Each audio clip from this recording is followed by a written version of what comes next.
Chinese national Bo Jiang to a sensitive technology to return to China in possession of a large amount of information. A high-level meeting between China and the U.S. A Chinese NASA researcher was arrested on Saturday night.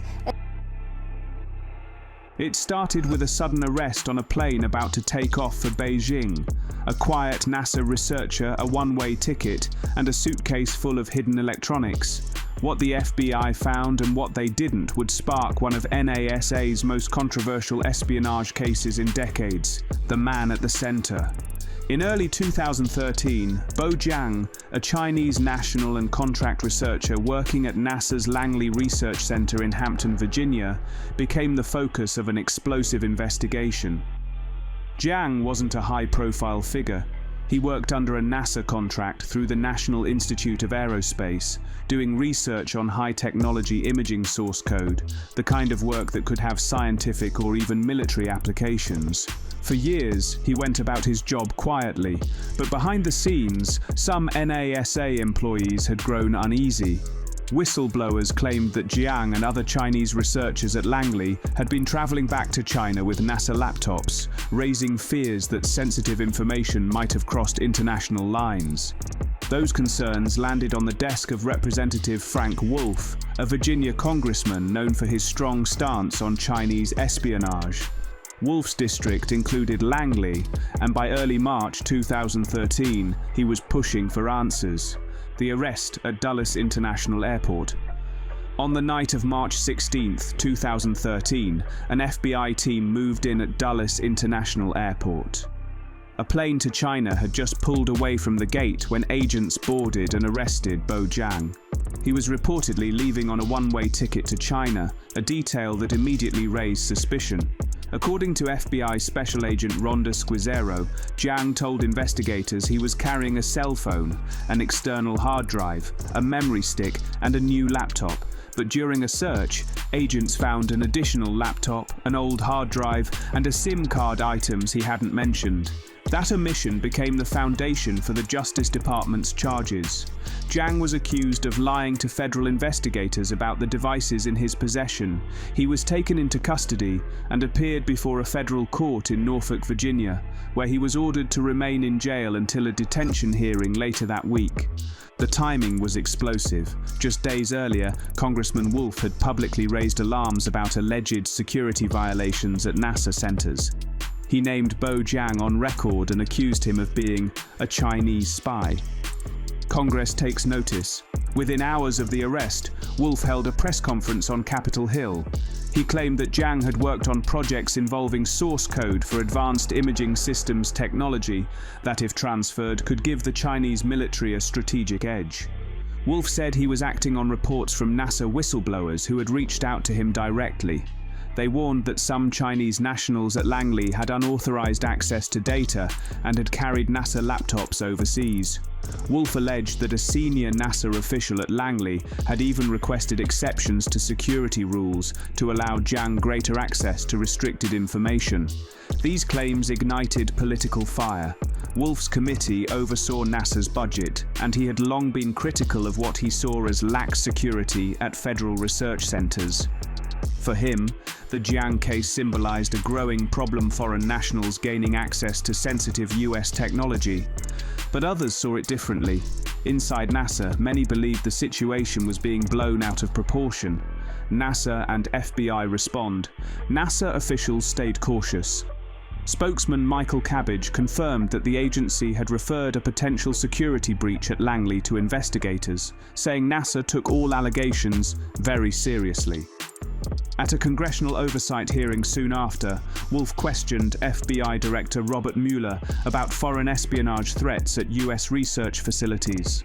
Mueller agreed the risks were significant, confirming that the FBI had embedded agents in 17 laboratories to protect against unauthorized access. However, Mueller declined to comment directly on the Jiang case, citing the ongoing investigation. Still, behind the scenes, the FBI was sifting through the devices seized from Jiang, cross-checking his travel history, and reviewing whistleblower reports forwarded from Wolf's office. According to the FBI affidavit, the information supplied by Wolf's office had been reviewed and deemed reliable. That assessment had played a role in the decision to arrest Jiang before he could leave the country. Once the story broke, national media seized on it. Headlines painted a dramatic picture: NASA spy caught at airport, China's technology theft hits home. In the tense climate of US-China relations, the idea of a NASA researcher fleeing with sensitive data fed into a broader narrative about cyber warfare and espionage. But as the investigation deepened, cracks began to show. By March 28, 2013, less than 2 weeks after Jiang's arrest, a US federal judge ordered his release, citing a lack of evidence that he had ever possessed classified or sensitive material. Prosecutors admitted in court that no such data had been found on his devices. That revelation changed everything. What had started as a potential espionage case now looked far less dramatic. A turn in the case. Jiang's attorney publicly accused Congressman Wolf of using the case as a political spectacle, saying his client had been made a scapegoat in a witch hunt. The defense argued that Jiang's detention had been based on speculation, not solid proof. The Justice Department quietly dropped the more serious charges. On May 2, 2013, Bo Jiang entered a plea agreement. He admitted to a misdemeanor count of misusing government office equipment, specifically downloading copyrighted movies, TV shows, and sexually explicit content onto his NASA-issued laptop. It was a clear violation of NASA policy, but it had nothing to do with espionage. Jiang was sentenced to time served about 7 weeks and released. The felony charge of lying to federal investigators was dismissed, and no evidence of spying or technology theft was ever found. What happened to the NASA officials? Although Jiang walked free, the investigation did highlight procedural lapses at NASA's Langley facility. 2 of Jiang's supervisors were indicted for improperly allowing him access to NASA computer systems. One was fined $250 and given 6 months of probation, while the other was released with no penalty. Neither was accused of any involvement in espionage. The case ultimately revealed weak internal enforcement rather than a coordinated spy operation. Congressman Wolf's crusade. For Representative Frank Wolf, the outcome was both vindication and frustration. He insisted that his actions had forced NASA and the FBI to take security more seriously, even if the Jiang case didn't produce an espionage conviction. Wolf argued that NASA's policies on foreign nationals were dangerously lenient, leaving US technology vulnerable to exploitation. But others in Washington saw the case differently. Critics accused Wolf of jumping to conclusions, saying he had unfairly labeled Jiang a spy before any evidence was presented. The Inspector General of NASA, Paul Martin, later confirmed that while Langley's security office had investigated possible breaches, agency counterintelligence experts never believed the situation involved espionage. That statement effectively closed the door on the spy narrative, the reality behind the headlines. By the summer of 2013, the case that had once dominated the headlines had faded quietly from view. What was left was a cautionary tale about fear, politics, and the fine line between vigilance and overreach. Bo Jiang had been portrayed as a spy, but he was never charged with espionage. Instead, he became a symbol of how national security concerns can collide with due process, and how unproven suspicions can destroy a person's reputation overnight. Even today, the Bo Jiang case divides opinion.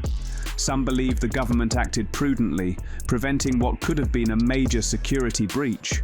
Others see it as a classic example of paranoia turning into persecution.